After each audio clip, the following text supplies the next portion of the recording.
युधिष्ठिर तथा भीमसेन अर्जुन के द्वारका से लौटने की प्रतीक्षा कर रहे थे, तब उन्होंने अनेकों अपशकुन देखे जो भगवान कृष्ण की इस मर्त्य जगत को छोड़ने तथा कली के आगमन के सूचक थे। ना ठीक है ना, जाओ वहां पे। वेरी गुड, फेंकना यहाँ से, पकड़ो इसको। आप सभी को जय माई दोस्तों। और आज पंचम माता का दिन है और पांचवी हमारी माता जी श्री स्कंद माता का दिन है, और पांचवी हमारी माता स्कंद माता का दिन है। और आप हमारे जवारे देख सकते हैं दोस्तों,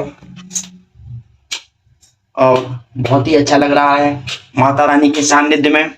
और चलिए, आज थोड़ा सा लेट हो चुका हूं, इस कारण से मैं शुरुआत करता हूं पाठ की। अथ दिव्या कवचम, तो यहाँ से शुरुआत होती है और देवी जी का कवच करने के साथ साथ ही हमारे 13 अध्याय, यहाँ तक 13 अध्याय की समाप्ति होती है। और ये हर रोज का होता है। ओम आचमनाय नमः, ओम केशवाय नमः, ओम माधवाय नमः,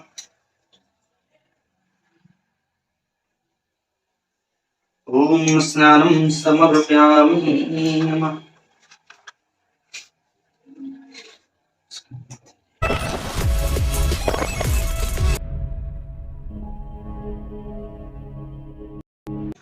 hey guys, welcome to my another blog and जय श्री राम। दोस्तों, आप सभी का बहुत बहुत स्वागत है आज के ब्लॉग में। एंड गाइस, आप सभी को बता दूं, बहुत ही अच्छा लग रहा है क्योंकि आज नवदुर्गा का 5वां दिन है और बहुत ही शानदार लगने वाला है।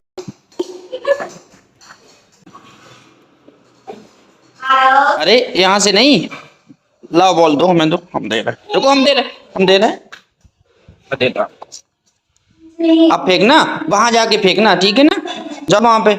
वेरी गुड, फेंकना यहाँ से, पकड़ो इसको, रुक जाओ, फेंकना, फेंको, पैर से नहीं, हाथ से। वही बेटा, हाथ से फेंको, हाथ से फेंकना, वहां से फेंकना, फेंको, जल्दी फेंको यहाँ से, फेंको ऐसे हाथ से। अरे पगे, हाथ से फेंको, हाथ से ऐसे, देखो ऐसे फेंको। अरे वाह, वेरी गुड। ऐसे नहीं, अभी हाथ से फेंका ना आपने, वैसे फेंकना, फेंको, हाथ से फेंको, ऐसे फेंको, ऐसे, वेरी गुड। अरे वाह,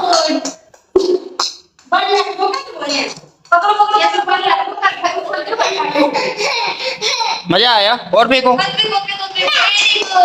अरे वाह, कहाँ गई बॉल? ओ, गाड़ी के नीचे चली गई। फेंक दो।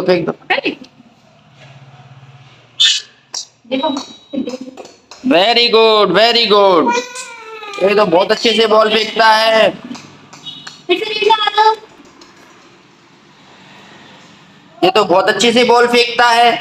कहाँ गई बॉल?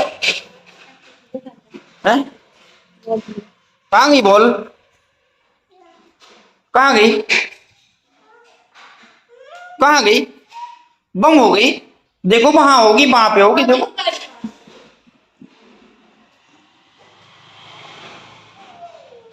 नहीं है, कहाँ गई? बम हो गई। रुको झुको मुझे।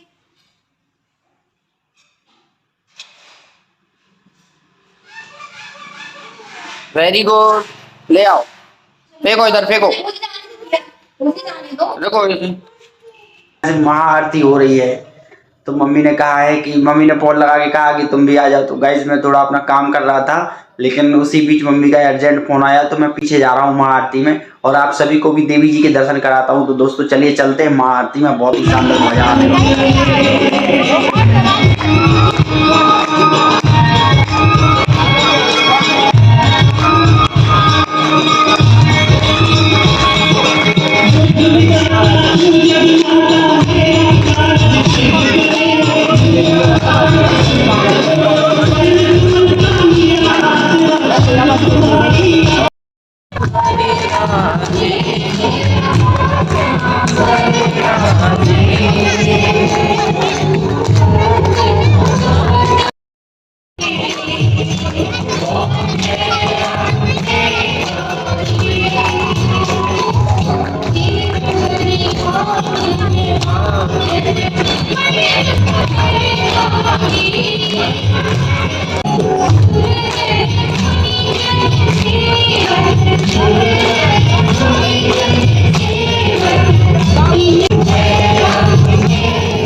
अपने अपने गुरु गोविंद की, अपने अपने गुरु गोविंद की जय हो। गौ माता की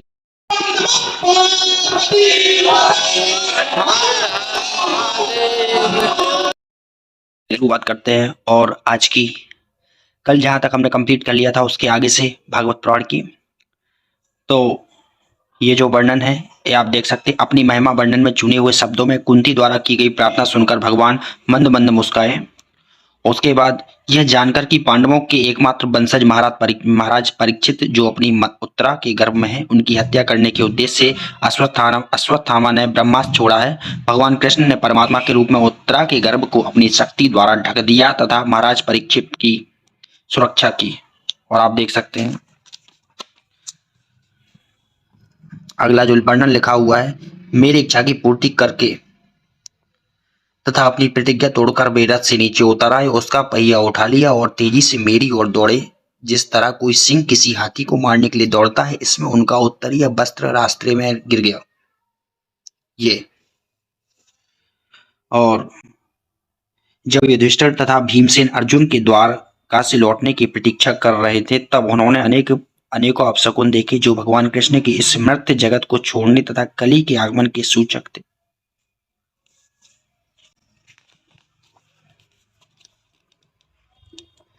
कौरवों की सैन्य शक्ति उस समुद्र की तरह थी जिसमें अनेक अजेय प्राणी रहते थे। फलतः वह दुर्लभ थी, किंतु उनकी मित्रता के कारण मैं रथ पर आरूढ़ होकर उसे पार कर सका।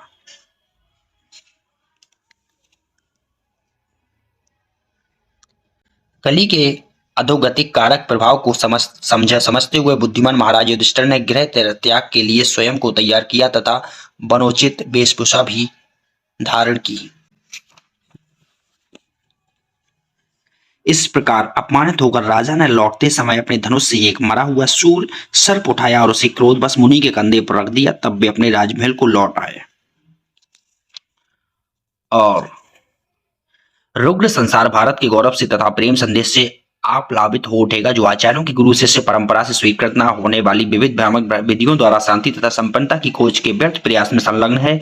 यदि भगवान चैतन्य महाप्रभु के जीवन तथा उपदेशों के इस संक्षिप्त वर्णन के पाठक श्री वृंदावन दास ठाकुर कृत श्री चैतन्य भागवत तथा श्री कृष्ण दास कविराज गोस्वामी कृत श्री चैतन्य चरितामृत नामक पुस्तकें पढ़ेंगे तो उन्हें काफी लाभ पहुंचेगा।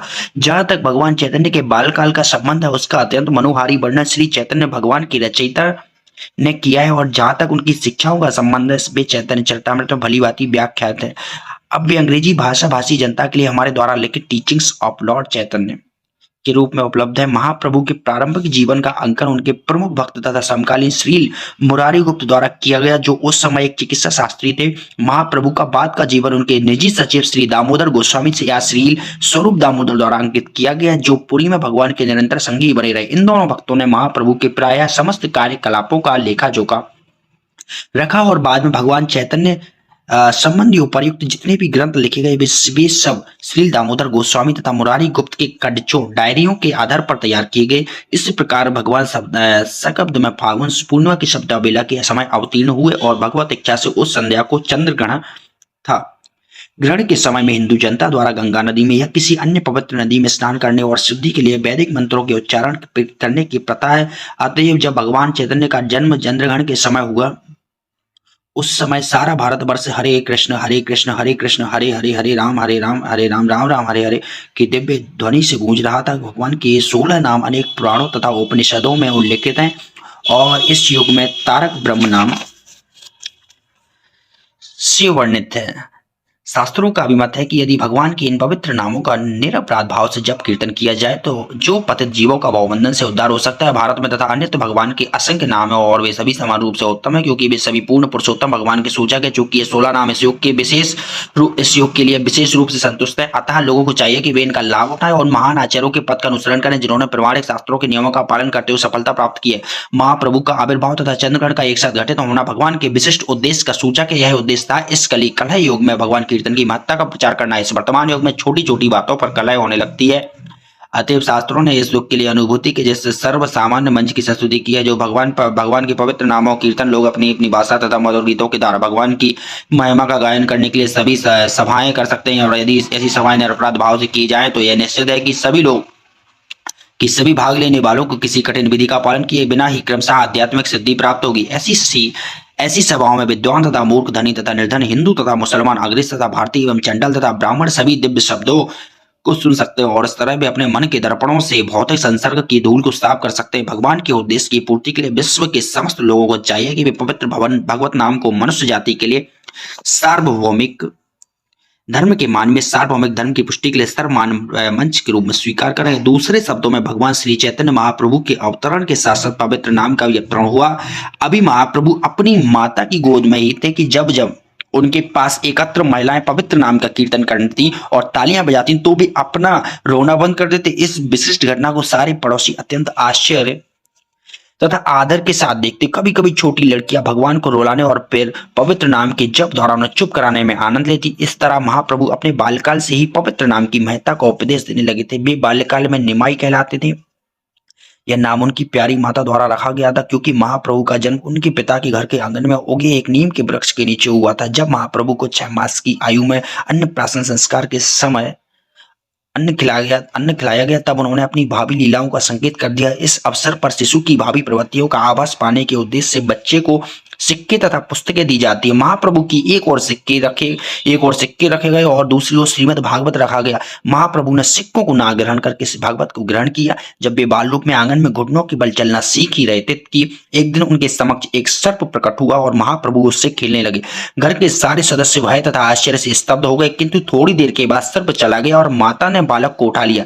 एक बार एक चोर उनके आभूषण छीनने के लिए उद्देश्य से उन्हें चुरा ले गया, किंतु वे डरे नहीं और उस मोहग्रस्त चोर के कंधे पर चढ़े चढ़े यात्रा का आनंद लेते रहे। चोर बच्चे को लूटने के लिए एकांत स्थान की तलाश में था, किंतु ऐसा हुआ कि वह चोर इधर उधर घूमकर फिर से जगन्नाथ मिश्र के घर पहुंच गया और पकड़े जाने के भय से बालक को तत्काल वहीं पर छोड़ गया। निसंदेह चिंतित माता पिता तथा परिजन खोए बालक को पाकर अत्यंत प्रसन्न हुए। एक बार एक तीर्थ यात्री ब्राह्मण जगन्नाथ मिश्र के घर पधारा और जब वह भगवान को भोग अर्पित कर रहा था तो महाप्रभु उसके समक्ष प्रकट हुए और उन्होंने वह भोग ग्रहण कर लिया। उस ब्राह्मण को सारा भोजन फेंकना फिर उसे भोग तैयार करना पड़ा, क्योंकि उसे बच्चे ने छू जो लिया था।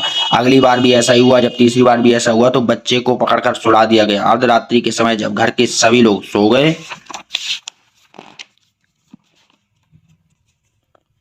तो उस ब्राह्मण ने अपने द्वारा तैयार किए गए उस विशिष्ट भोग को श्री विग्रह को अर्पित किया, लेकिन उस बालक भगवान ने पूर्व प्रकट होकर उस भोग को झूठा कर दिया। तब वह ब्राह्मण रोने लगा, किंतु चूंकि घर के सारे लोग सोए थे अतः उसका रोना किसी ने नहीं सुना। उस समय बालू भगवान उस भाग्यवान ब्राह्मण के समक्ष प्रकट हुए और स्वयं कृष्ण के रूप में अपना दर्शन दिया। ब्राह्मण को इस घटना को प्रकट न करने के लिए कहकर बालक अपनी माता की गोद में लौट आया। उनके बाल्यकाल की ऐसी अनेक घटनाएं। कभी कभी एक नटखट बालक की भांति वे उन रूढ़िवादी ब्राह्मणों को तंग करते जो गंगा स्नान करने आते। जब ब्राह्मणों ने उनके पिता से शिकायत की कि वे पाठशाला जाने के बदले उन पर पानी फेंकते हैं तो वे सहसा अपने पिता के समक्ष स्कूल की वेशभूषा में पुस्तकें लिए प्रकट हो गए, मानो वे सीधे स्कूल से आ रहे हैं। और वे स्नान घाट में पड़ोस की उन लड़कियों से प्रयास करते रहते जो अच्छा पति पाने के उद्देश्य से शिव की पूजा करने में व्यस्त रहती। हिंदू परिवारों में कुमारियों में यह सामान्य प्रथा है। जब वे ऐसी पूजा में व्यस्त रहती तो उन्हें महाप्रभु चंचलता पूर्वक उनके समक्ष प्रकट होकर कहते, बहनों तुम शिव जी की भेंट के लिए जो कुछ लाई हो वो मुझे दे दो। शिव जी मेरे भक्त हैं और पार्वती मेरी सेविका है। यदि तुम मेरी पूजा करोगी तो शिवजी तथा अन्य सारे देवता तुम पर और भी प्रसन्न होंगे। उनमें से कुछ कुमारिका नटखट महाप्रभु की आज्ञा नहीं मानती तो वे उन्हें शाप दे देते और कहती कि तुम मेरी अवज्ञा के कारण ऐसे वृद्ध व्यक्ति से ब्याही जाओगी जिसकी पहली पत्नी से 7 बच्चे रहेंगे। भयवश और कभी कभी प्रेमवश ये कुमारिकाएं उन्हें उन्हें भी विविध सामग्रियां अर्पित करती और तब महाप्रभु उन्हें आशीष देते और आश्वस्त करते कि उन्हें सुंदर युवा पति प्राप्त होंगे और उन्हें दर्जनों बच्चे होंगे। ऐसे आशीषों से कुमारियां प्रफुल्लित हो उठती, लेकिन प्रायः वे अपनी माताओं से ऐसी घटनाओं की शिकायत भी करती। महाप्रभु ने इस प्रकार अपना बाल्यकाल बिताया। जब वे केवल 16 वर्ष के थे तब उन्होंने अपनी निजी चतुष्पाठी विद्वान ब्राह्मण द्वारा चलाई जाने वाली ग्रामीण पाठशाला चालू की। वे इस पाठशाला में व्याकरण पढ़ाते समय भी केवल कृष्ण की व्याख्या करते। बाद में महाप्रभु को प्रसन्न करने के लिए श्रील जीव गोस्वामी ने एक संस्कृत व्याकरण तैयार किया जिसमें व्याकरण के सारे नियमों को भगवान के पवित्र नामों के उदाहरण द्वारा समझाया गया। यह व्याकरण अब भी प्रचलित है। यह हरिनाम व्याकरण के नाम से प्रसिद्ध है और बंगाल की पाठशालाओं के पाठ्यक्रम में स्वीकृत है। इसी समय केशव कश्मीरी नामक एक महान कश्मीरी पंडित शास्त्रों पर शास्त्रार्थ करने के लिए नवद्वीप आया। यह पंडित दिग्विजयी था और वह भारत के समस्त विद्या केंद्रों का भ्रमण कर चुका था। अंत में वह नवद्वीप के पंडित से शास्त्रार्थ करने आया था। नवद्वीप के पंडितों ने कश्मीरी पंडितों के साथ प्रतियोगिता में निमाई पंडित भगवान चैतन्य को प्रस्तुत करने का निश्चय सोचकर किया कि यदि निमाई पंडित हारेगा तो उन्हें शास्त्रार्थ करने का एक और अवसर मिलेगा, क्योंकि निमाई पंडित तो अभी एक बालक ही थे और यदि कश्मीरी पंडित हार गया तो उनकी गरिमा में और वृद्धि होगी, क्योंकि तब लोग यही कहेंगे कि नवद्वीप के सिर्फ एक बालक ने ऐसे विजेता पंडित को हरा दिया जो भारत भर में विख्यात था। संयोगवश ऐसा हुआ कि गंगा के तट पर टहलते हुए निमाई पंडित की भेंट केशव कश्मीरी से हो गई। महाप्रभु ने उससे गंगा की प्रशंसा में संस्कृत का एक श्लोक रचने के लिए कहा। उस पंडित ने अल्प समय में ही 100 श्लोक बना लिए और उन्हें आंधी की गति से सुनाकर अपने पांडित की धाक जमा दी। निमाई पंडित ने सारे श्लोक बिना किसी त्रुटि के तत्काल कंठस्थ कर लिए।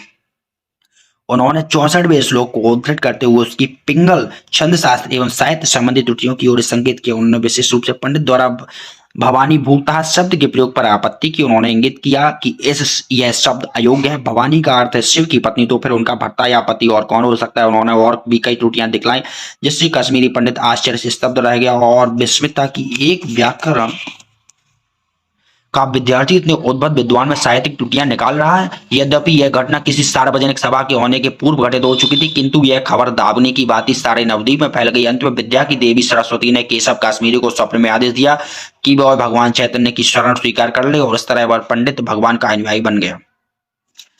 फिर महाप्रभु का विवाह अत्यंत धूमधाम से संपन्न हुआ और उस समय वे नवद्वीप में भगवान के पवित्र नाम की सामूहिक कीर्तन का उपदेश देने लगे। वहां के कुछ ब्राह्मण उनकी इस लोकप्रियता से ईर्ष्या करने लगे और उनके मार्ग में अनेक अवरोध उत्पन्न करने लगे। वे इतने अत्यधिक ईर्ष्यालु थे कि अंत में वे इस मामले को नवद्वीप के मुसलमान काजी के समक्ष ले गए। उस समय बंगाल के पठानों का शासन था और उस प्रांत का गवर्नर राज्यपाल नवाब हुसैन था। मुसलमान काजी ने ब्राह्मणों की इस शिकायत को गंभीरता से लिया और शुरू में उसने निमाई पंडित के अनुयायियों और द्वारा हरिनाम का जोर जोर से कीर्तन करने की मनाही कर दी। लेकिन भगवान चैतन्य ने अपने अनुयायी से कहा कि काजी के साथ इस पर उल्लंघन करें और वे पूर्ववत संकीर्तन मंडली चलाते रहे। तब जलाधीश ने कुछ सिपाही भेज जिन्होंने संकीर्तन में बाधा डाली और कुछ के मृदंग तोड़ डाले। जब निमाई पंडित ने यह घटना सुनी तो उन्होंने सविनय अवज्ञा के लिए एक दल तैयार किया। भारत में उचित कार्य के लिए सविनय अवज्ञा आंदोलन करने वाले वे अग्रणी व्यक्ति हैं। उन्होंने 1 लाख व्यक्तियों का एक जुलूस निकाला जो हजारों मृदंग तथा करताल लिए थे। यह जुलूस काजी द्वारा दिए गए आदेश के विरोध में नवद्वीप की सड़कों से होकर गुजरा। अंत में जब यह जुलूस काजी के घर पहुंचा तो जनसमूह से डरकर वह सीढ़ियों से ऊपर चढ़ गया। काजी के घर पर एकत्रित जनसमूह ने अत्यधिक उग्र रूप धारण कर लिया, लेकिन महाप्रभु ने शांति बनाए रखने के लिए कहा। इस समय काजी नीचे आया और भगवान को अपना भाज्य कह करके शांत करना चाहा। उसने कहा कि नीलांबर चक्रवर्ती को वे चाचा कहते थे और इस तरह निमाई पंडित की माता श्रीमती सची देवी उसकी चचेरी बहन लगती और उसने पूछा कि क्या उसकी बहन का लड़का अपने मामा पर क्रुद्ध हो सकता है। इस पर महाप्रभु ने उत्तर दिया कि यदि काजी उनके मामा है तो उसे चाहिए कि वो अपने द्वार पर अपने भांजे का स्वागत करे। इस प्रकार यह विवाद समाप्त हो गया और दोनों विद्वानों में कुरान तथा हिंदू शास्त्रों के विषय में लंबी चर्चा चलने लगी। महाप्रभु ने बहुवत का प्रश्न उठाया और काजी ने कुरान का संदर्भ देते हुए सही उत्तर दिया। बदले में काजी ने भी महाप्रभु से वेदों में गौमेध यज्ञ के विषय में प्रश्न पूछा, जिसका उत्तर महाप्रभु ने दिया कि वेदों में उल्लेखित ऐसा यज्ञ वास्तव में गौवध नहीं है। ऐसे यज्ञ में किसी बूढ़े बैल या गाय का वध इसलिए किया जाता है ताकि वैदिक मंत्रों की शक्ति से उन्हें नया जीवन प्राप्त हो सके। लेकिन कलयुग में ऐसा गौमेध यज्ञ वर्जित है, क्योंकि ऐसा यज्ञ संपन्न कराने वाले योग्य ब्राह्मण उपलब्ध नहीं है। वस्तुतः कलयुग में ऐसे सभी यज्ञ वर्जित है, क्योंकि ये यज्ञ मूर्ख पुरुषों के व्यर्थ प्रयास है। कलयुग में समस्त व्यवहारिक कार्यों के लिए एकमात्र संकीर्तन यज्ञ की संस्तुति की गई। इस प्रकार बातें करते हुए महाप्रभु ने काजी को समझाया और वह महाप्रभु का अनुयायी बन गया। तत्पश्चात काजी ने घोषणा की कि महाप्रभु द्वारा प्रवर्तित संकीर्तन आंदोलन में कोई बाधक न बने और अपनी संतान के लिए वह आदेश अपनी वसीयत में छोड़ता गया। आज भी इस काजी की कब्र नवद्वीप क्षेत्र में स्थित है और हिंदू यात्री वहां जाकर प्रणाम करते हैं। काजी के वंशज वहां के निवासी हैं और उन्होंने हिंदू मुस्लिम दंगों के समय भी संकीर्तन का कोई विरोध नहीं किया। यह घटना स्पष्ट बताती है कि महाप्रभु तथाकथित भीरू वैष्णव थे। वैष्णव भगवान का एक निर्भीक भक्त होता है और सही कार्य के लिए वह कोई भी उचित कदम उठा सकता है। अर्जुन भी भगवान कृष्ण का वैष्णव भक्त था और उसने भगवान को संतुष्ट करने के लिए वीरता पूर्वक युद्ध किया। इसी प्रकार पंजराग जी या हनुमान भी भगवान राम के भक्त थे और उन्होंने रावण के अंधभक्त दल को अच्छा पाठ पढ़ाया। वैष्णव धर्म का सिद्धांत है।